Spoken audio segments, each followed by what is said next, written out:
Hey everyone, Micah here with Electrek, and today we're reviewing the AddMotor M-430 electric bike. Let's check it out. The AddMotor M-430 may look like a laissez-faire electric cruiser bike, but it actually packs in some good performance in a comfortable and laid-back e-bike package. The rear motor is rated for 750 watts, meaning you've got the max allowable power under US e-bike regulations, and the out-of-the-box speed of 20 miles per hour can actually be removed if you go into that display's settings, which then allows you to unlock the bike up to 25 miles per hour, which granted is only 25% faster, but makes it more than 25% more fun. That will impact your range though, riding faster. Now the battery is a large 48 volt and 16 amp hour pack for 768 watt hours of capacity. They say it's good for a max range of 65 miles, which is cute. Don't ever expect to see that much range unless you're riding at about 6 miles an hour in level 1 pedal assist. For throttle-only operation at 20 miles an hour, half of that stated range is to be expected. You might get 3/4 of the stated range with moderate pedal assist, but either way you slice it, a 48 volt and 16 amp hour battery is fairly large and definitely above average these days, especially for a laid-back cruiser bike. Now, as a cruiser bike, the frame style gives you an upright ride geometry, so you're not hunched over the bars. And speaking of those bars, they're only moderately swept back, which I find to be a nice balance of comfort and control, unlike some extreme cruiser bars that seem to come so far back they want to punch in the kidney on a turn. With those fat tires and the front suspension fork, the bike feels plenty comfortable when you get it off-road, which, to be honest, is most of the fun with fat tires like these. What's the point of carrying all that extra rubber around if you don't take advantage of the extra comfort it affords? Not to mention the fact that you can use your newfound off-road abilities to take some nifty shortcuts when the situation allows. Now those fat tires are going to add to the weight, and in fact the whole bike is a pretty hefty bike at about 73 pounds. That's a lot of bike to lug around, but if you're not going to be lifting it that often, you probably won't notice that extra weight. And with a weight capacity of up to 300 pounds, you could fit a lot of different types of riders on this bike.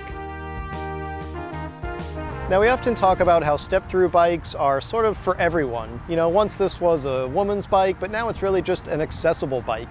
It's great for anyone who doesn't really want to throw their leg over a tall rack, especially when you've got this thing loaded up with a lot of cargo or a kid's seat. You know, that's going to be pretty hard to get your leg over. So instead, step-throughs are a lot easier to mount. That being said, the M-430 here, the step-through part is a bit higher than I usually see. So when you go through it, you still have to lift your leg up pretty far, but it's a lot better than throwing your leg over that rack, that's for sure. Another nice thing about the design of the frame is that you get a lot of included equipment. That rear rack comes standard, and it matches the paint color of the bike, which, by the way, the bike also comes in green, blue, white, black, and rose gold, in addition to the cyan color. Most e-bikes don't have that many color options, so that's another nice benefit. Back to that rack though. An included rear rack is a great piece of kit because it's not only quite useful, but it's also often an added upcharge from most other companies.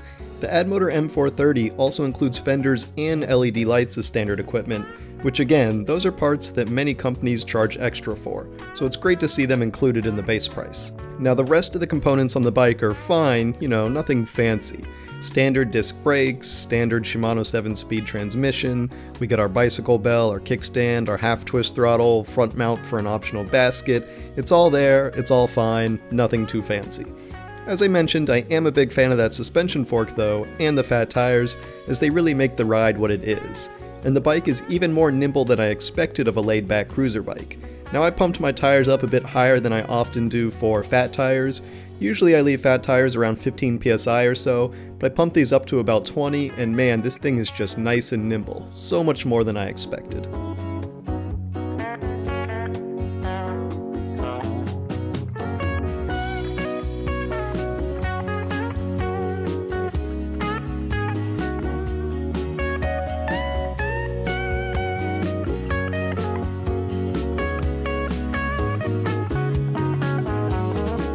Lastly, that brings me to the price. At $1,899 I'm not sure this is the best deal out there, but then again, there aren't that many good options for electric cruiser bikes below $2,000. And compared to something like a cheap 36-volt Townie, you're getting more performance with higher speed and longer range, but for a lower price.